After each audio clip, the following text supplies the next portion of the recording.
Hey there, welcome to the podcast. I'm so excited to bring back a return guest, Emily Hagen. And today we're talking all about increasing enrollment at a small Catholic school. But this isn't just for Catholic schools. This isn't for just small Catholic schools. You're going to pick up a lot. Emily actually has a background in marketing and she's been working in schools for over 8 years.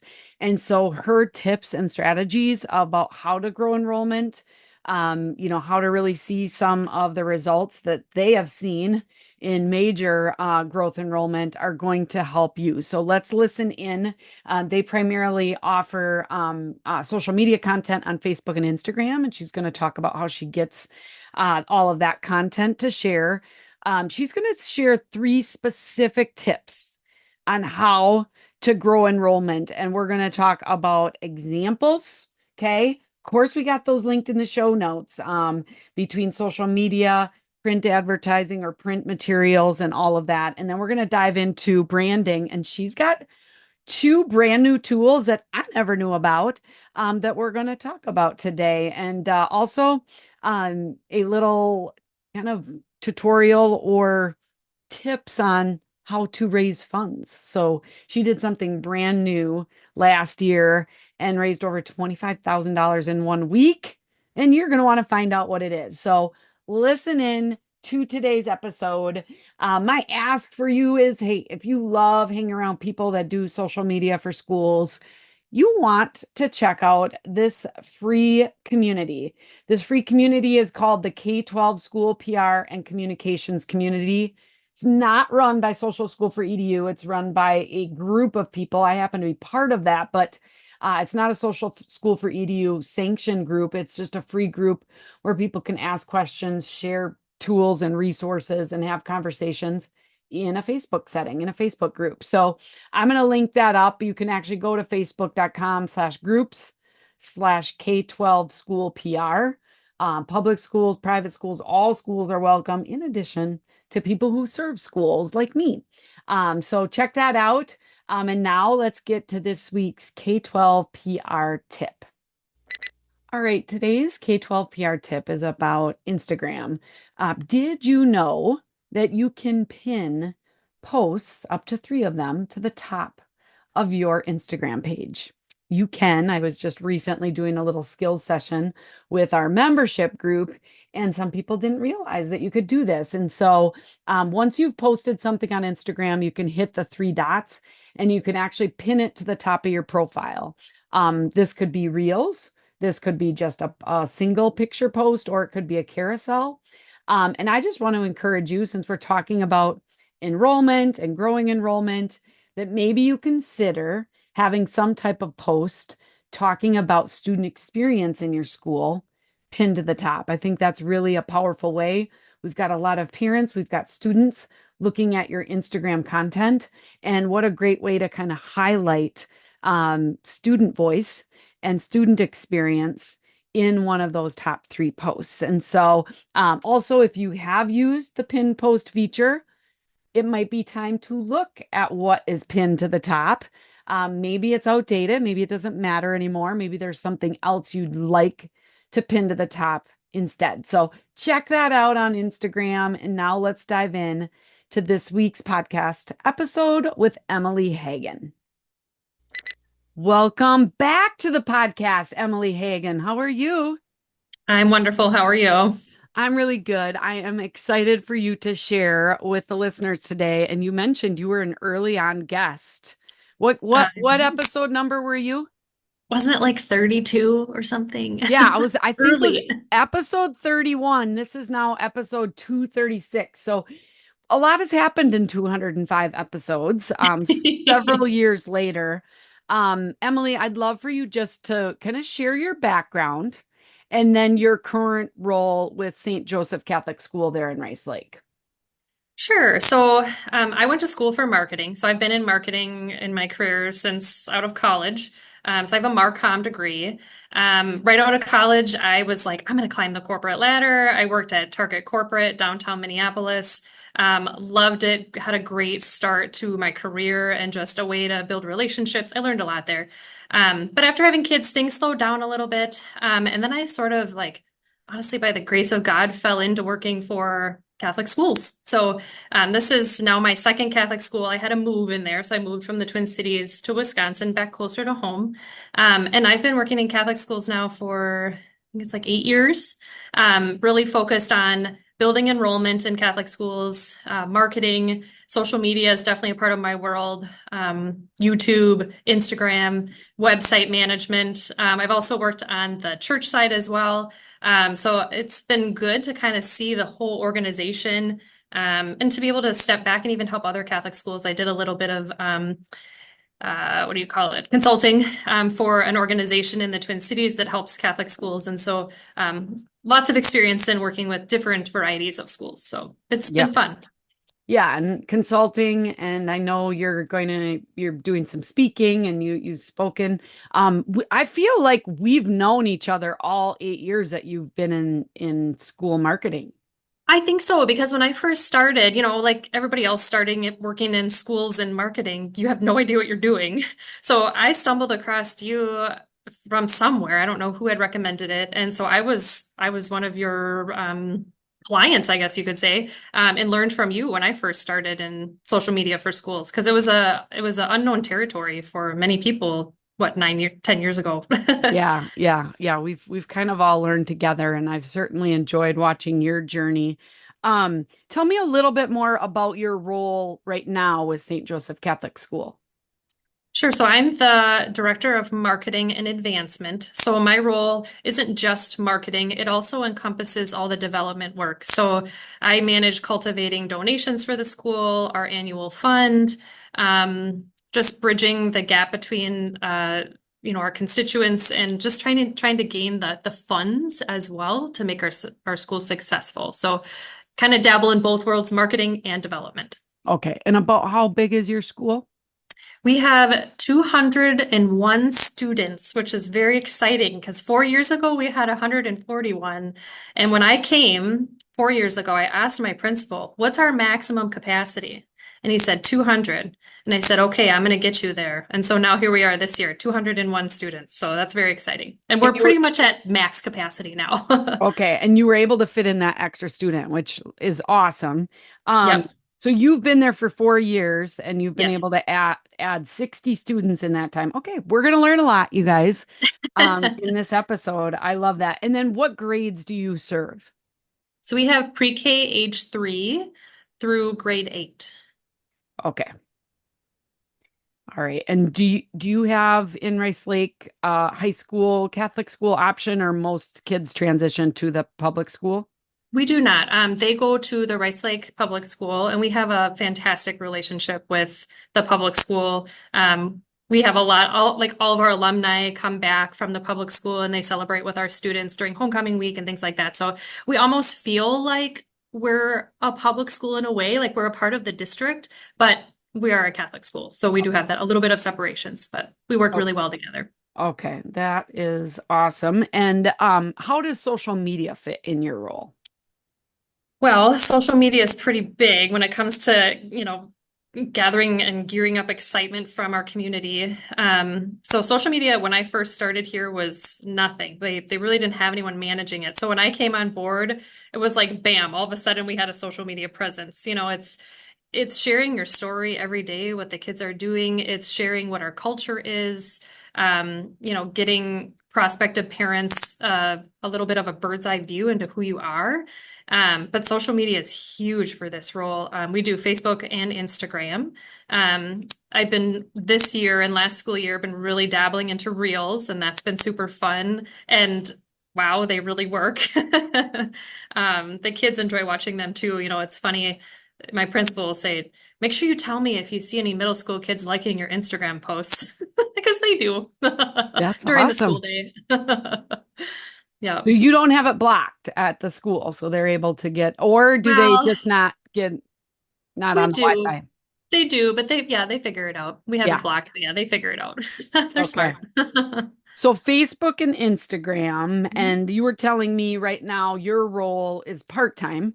So do you Correct. work just a few days a week or do you work how does it work?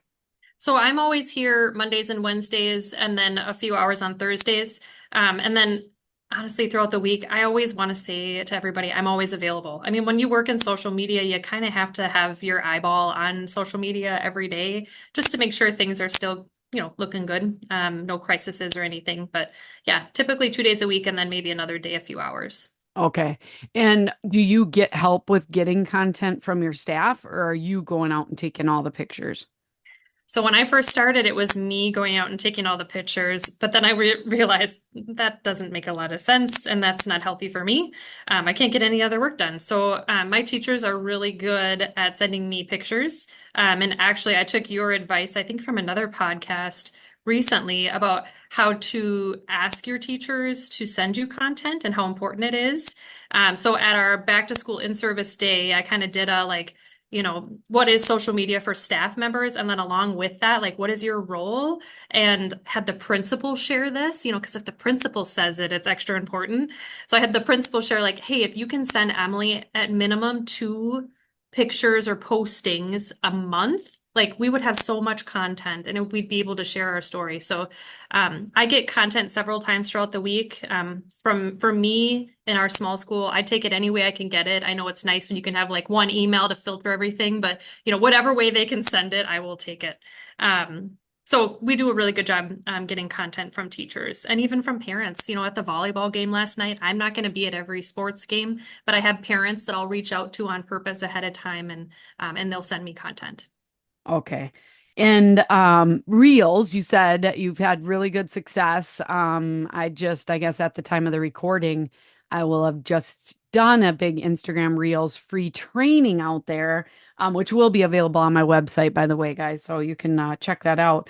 But what are some of the ways? I mean, Reels are the short form video, vertical content. What have been some of your best ways of utilizing Reels on your pages?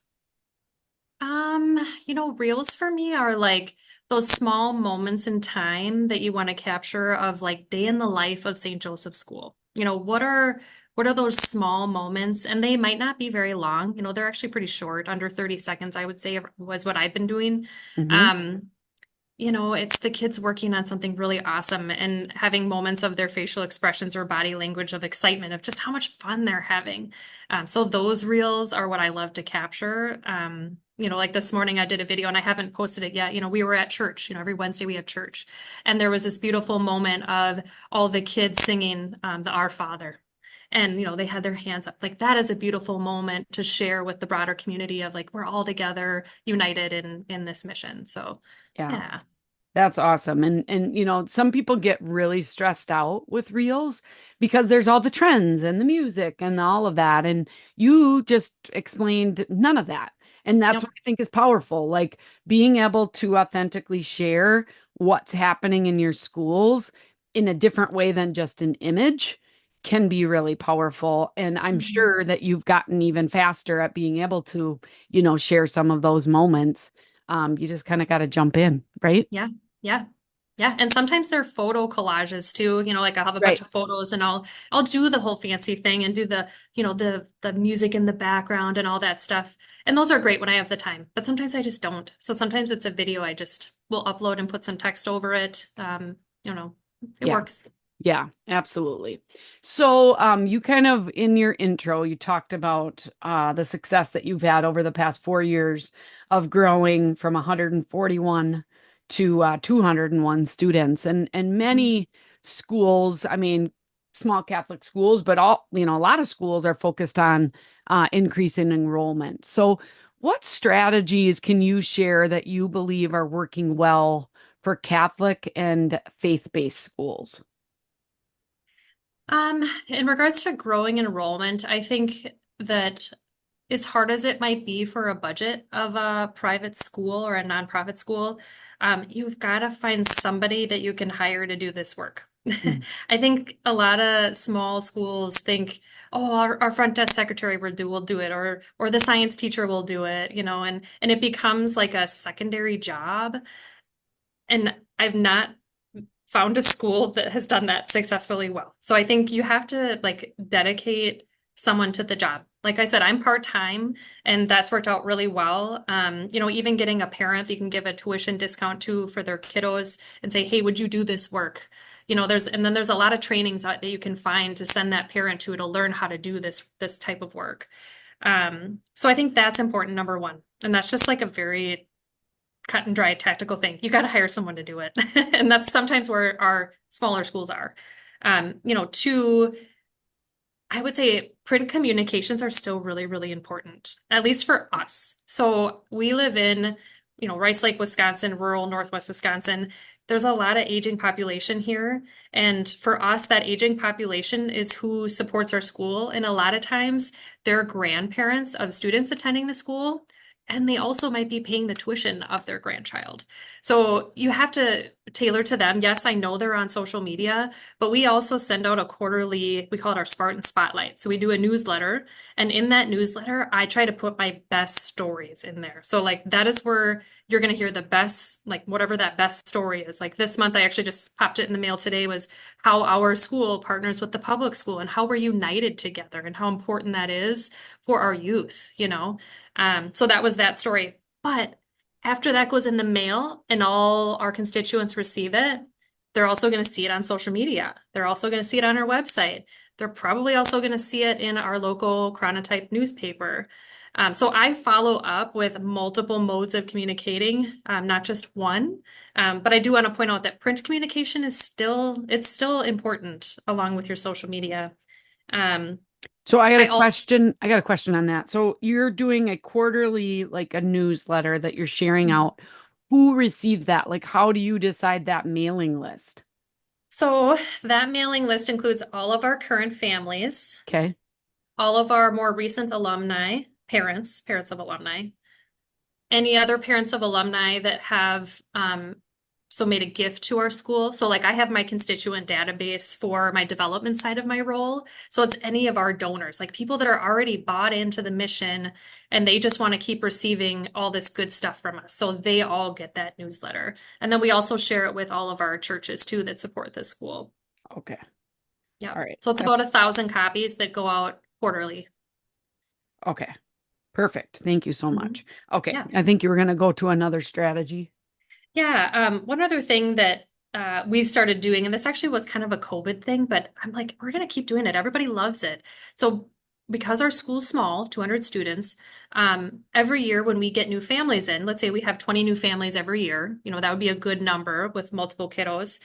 I invite our parents to do a Google form and tell me about their family. And I introduce the new families on social media. And kind of what that does is one, it helps our teachers and our parents know who's new in the school so that they feel encouragement to reach out and say hi and welcome them. And like these are the posts that I'll get like, 50 to 100 comments. And for us, because we're small, that's a lot.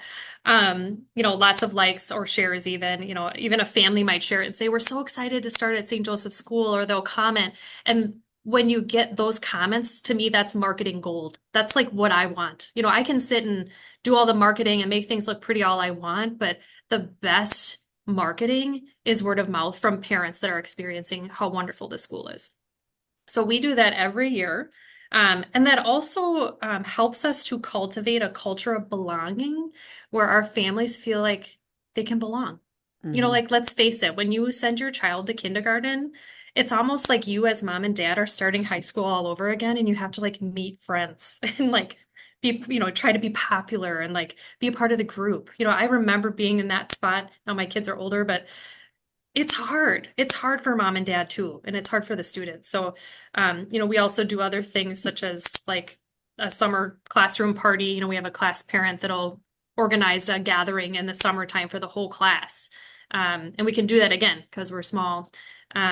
Those are all just a part of creating a culture of belonging. And through those events, like I'll share like, oh, summer class party for first grade went fantastic. Here's some pictures. I throw those out on social media. It just aids in that culture that we're trying to build here of being a family and that all are welcome. Awesome. Um, so most small schools don't have a ton. Well, first of all, would you be willing to share one of your quarterly newsletters that I could Yeah, link in the show notes? Because yeah, I think absolutely. that would be helpful. And then we'll find one of the examples of your new family introductions and we'll link that to you guys. So in the show notes for this episode, you can check that Hmm. out. So that will be really helpful. And you alluded to this a little bit in your last answer because you said, hey, you need a person, but a lot of people don't necessarily have training in this. And even if Hmm. like you had marketing training, but then you get into schools and you get into faith-based schools, I mean, it's just all a little bit different. So, what do you think are some simple things that can help, people doing this job, take kind of their branding to the next level? Because I think you had a lot of work that you've done over the past 4 years with St. Joseph Catholic School. Maybe did that same thing with your last school as well. But what are some simple things that folks can think about? Yeah, so in regards to branding, you know, we can't all be experts at everything. I mean, yes, I have a marketing degree, but I also didn't take a ton of graphic design classes. So I wouldn't be able to like draw up a new logo for my school, for example. But I can look at a logo and say that yellow in that logo looks like McDonald's yellow, and it's probably time that we change the yellow to be more gold, not like a food service. So like when I see colors, I'll see something like, oh, in the marketing world, that tells me it's food, like McDonald's. That's what our yellow cross used to look like at St. Joe's. And Okay. just by making that little tweak, changing the color, made all the difference. It looks way better on apparel. People want to wear it. It's just a slight tweak. Um, so I would say advice for branding, like if you don't have a branding kit or a style guide or you don't know what that is, I would hire someone to do it. I would find a lot of communities, find a school parent who works and does these things and ask them for help. Because if you don't have kind of a guide to stay in, at least in a little bit of a box for what your branding should look like, it's super confusing to your audience. It's super confusing to your parents, your kids, and they're not going to get on board. They're not going to get on board with buying your apparel and wearing it on the soccer fields on the weekend. But they're just not. So yeah, when I came, our logo was a bit outdated looking. The colors were off. It wasn't in high resolution. So I had someone help me get them in high resolution format. And I just found someone within our church community who does marketing, and she was able to do all that for me. So, and there's some online tools, which I think you should put in your show notes that I find super helpful. Let's see, what was it? There's a brand building platform called Frontify, and you can create your own style guide in Frontify. And it'll like outline it all for you. Say like this is number one slot, what you put here, your logos. This is number two, here's your colors. Okay, and then colors, if you need help with what colors go well together. So let's say you're starting from square one. Another website I found was it's spelled coolors.ko, Kool, or sorry, COOLORS.co. Okay. Coolers. Is that how you say that? So Got it's it. basically like a virtual color wheel. Let's say you pick like, I know we love Spartan yellow, whatever that color yellow is for us. What colors go well with this? And that color wheel will tell me what colors go well. So that can be the start of helping you with your brand colors. Okay. But And again, what? like if you're not an expert in this, don't try to be. Like I would ask your school board to say, "Hey, can we invest in this? Maybe not right now, but in the near future because this is important. It really Yeah. is." And then on a day by day basis, I mean, are you a big Canva user or what do you Oh yeah. use to? Yep. Yep. I use Canva all the time. I was just in it actually before you popped on. And do you Yep. have a paid account, like a professional account? We do. Yep. Okay. Yep. Hmm. So I think that's really good. I know public schools usually can get it for free. I'm not sure about private schools. So Yeah. you can definitely get it or Canva for Education. You could check that out. But I Hmm. think it's definitely worth it because you can set up your brand kit right inside Yep. of Canva. So you always have the colors that you need. And I Hmm. think bottom line is just if you have poor quality of a logo or poor quality branding, that means like lower quality education. It just does. And Yeah. it maybe shouldn't be that way. It doesn't, you're just like, well, we're busy focused on our students. Yes, but branding matters and that It imaging does. and kind of like you said that, well, I always saw that color and I thought of McDonald's and so taking some of those steps, even though it might cost a little bit of money, but if you Mhm. look internally within parents and families, you might be able to find those levels or those, Yeah. that help. So Yeah. Yeah. And I would say another thing too, along with like your branding kit, every school year at the start of your school year, either hire someone or get a like purchase a really nice camera that's not your phone. Like iPhones are fine, but get a really nice camera where you can take pictures. Like I call them my marketing photos. So these are like pictures of small groups of kids in uniform, if you have uniform, and they're yeah, smiling. They're out in the sunshine on the playground with beautiful colors of blue slides behind, colorful playground equipment. They're in the classroom at their desk with like a beautiful background of, the alphabet behind them. Like those are great marketing photos to slap out anytime. You could throw those out anytime. You could use them on your enrollment. So every year we have an enrollment event, like a open house where we invite prospective families to come. Those are when you need those marketing photos and you don't want to be like scrambling for those every year. I just take a whole slew of them the first, but like sometime between the first 2 weeks of school, because that's when the kids are always smiling. They're like so excited to be at school. The right. novelty hasn't worn off yet. So have a stash of those marketing photos along with your branding kit every year. Okay. And that's really powerful too, just as a heads up of getting them every year because some Mhm. of you may be using some great photos you took, 4 years ago. And now all of a sudden those students, I mean, in some of Yeah. our high schools, it's like now they're teachers because they're back from college and Oh you, my you're gosh.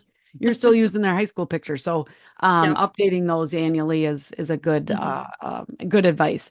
Now Yep. you shared a term called control the parking lot. And I can't remember. I think you've shared that maybe before, but can you tell me what that means? Yeah. So I use this term all the time with my principal. When I say I want to control the parking lot, it means I want to control what our parents are talking about.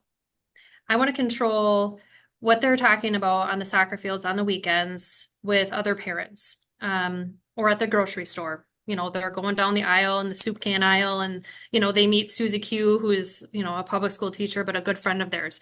I want them to be sharing all the awesome and good stuff that our school's doing. So I don't withhold information from our families. Like, for example, some schools might think, well, I don't need to share how big our school is, like our enrollment. I don't need to share that our enrollment increased by 20% this year. Well, why not? You should. You should be celebrating that. Before school even started, I celebrated it. I said, we have over 200 students.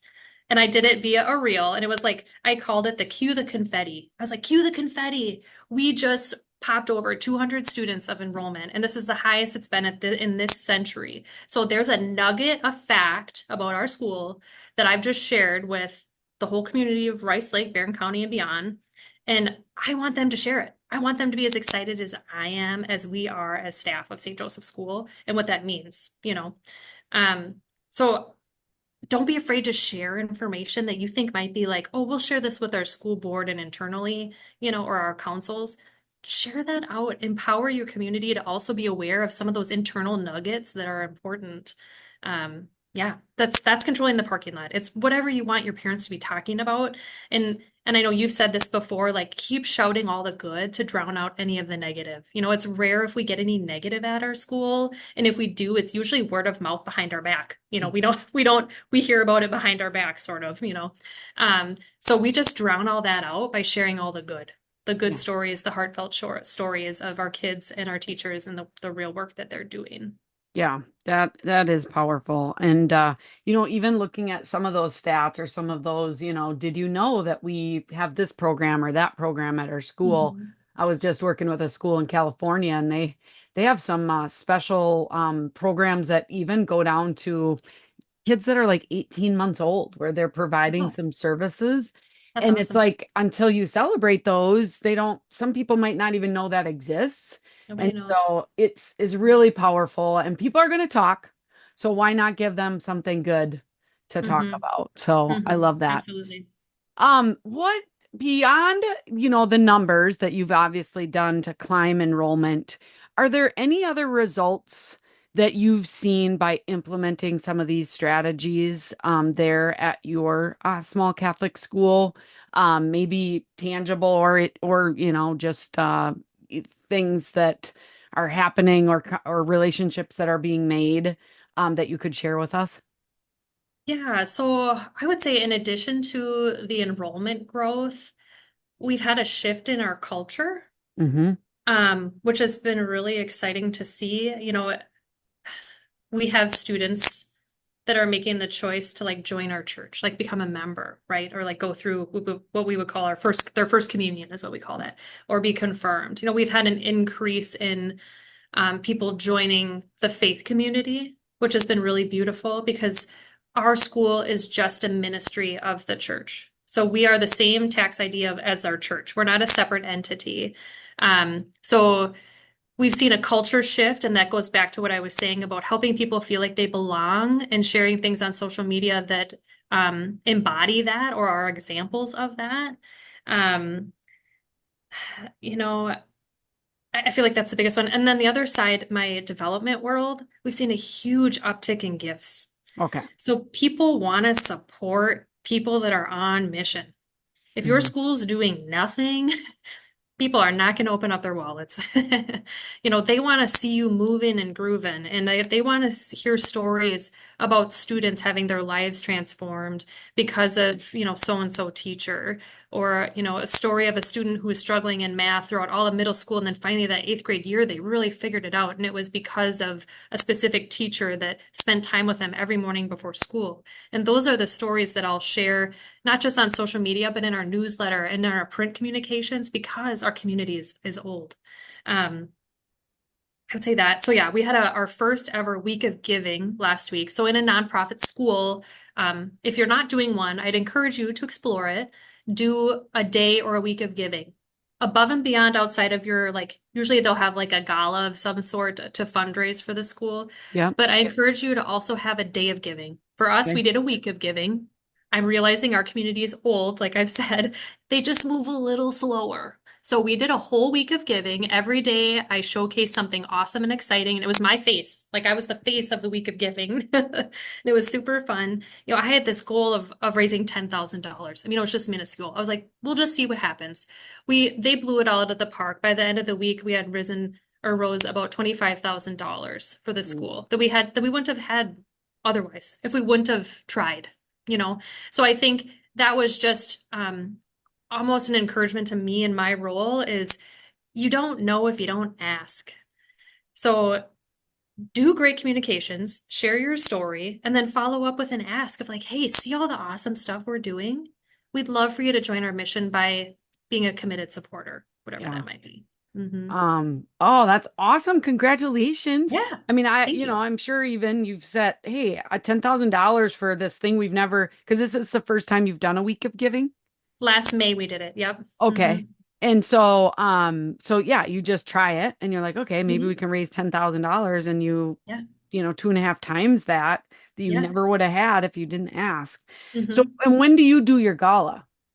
In the fall. So November 2nd is our gala. Yep. Okay, so kind of maybe about 6 months apart, and then you're Yep. giving people that opportunity. You're just inviting them in. Yeah. Yeah. And I know like at my our public school, we obviously get donations and things, but one of the things that we like to do is fundraise for some scholarships. And so, Yeah. just being able to get that message out there for alumni to be able to support, Hmm. like you said, the Yeah. answer is always, no, if you don't even ask the question. So, Right. we'll put a link to one of those posts too, Emily, and people will be able to search that up on your page because we're going to link to all of your social media accounts, your Facebook and Instagram. Yeah. So to wrap this up, what would you say is your best social media tip? And it's okay if we already talked about it. You can. No, we didn't already talk about it. Okay. This is one I sometimes hesitate to bring up, but I think it's honest and real, being a religious school. Um, it's not a good idea to share only religious stuff. Yeah. Your prospective parents get scared, or they feel like, oh, that school is too traditional. They might have a perception of who you are before they even meet you. So I think there's a balance of sharing religious content and educational content.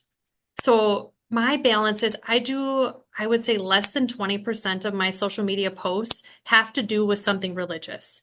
But when I do share something religious, I don't hesitate to celebrate it. But I'm not posting kids in church every day on social media. Right. I'm not posting kids learning about religious facts on social media. I hate to say it, sometimes it can be boring for prospective families and it can scare them away. For our school, we're about 60% Catholic and the remainder is other Christian denominations. And so we, as a school, want to invite anybody who's interested in being a part of the family to be a part of it. And Hmm. if we only share and shout religious content all day long on our social media channels, people might get a bad taste in their mouth for that. So I mean, I love our school community. I love my faith, but I think there's a balance in how much religious content that you share. And I would say that's probably a piece of advice that not every school might be aware of.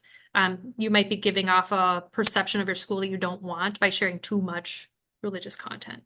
Yeah. And I think it goes the other way too, Emily, that I've seen is that some people don't share it at all. So it's Yeah. like Yeah. you don't need it in every post, but Hmm. 2 out of 10 or 1 out of 5 posts, you sure can. And then Absolutely. I love your advice too, is that when you do share, you're not afraid because Hmm. you're not doing it all the time. It's almost like the jab, jab, jab, right hook, which is just like Yeah. you give Love value, that and book. you do like an ask. Yeah, that was the Yep. first book I ever read when I got into Same. social media.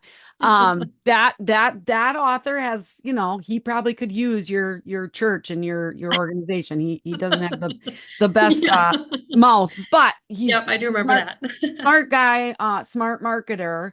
And so, you want to be able to celebrate, but you also do want to incorporate that when you can.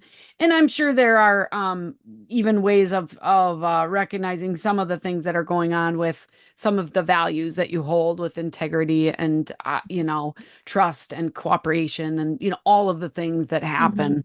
Hmm. But I like that tip, and I really like it, Emily, because you're right. They're not going to hear that every day, so or Right. everywhere.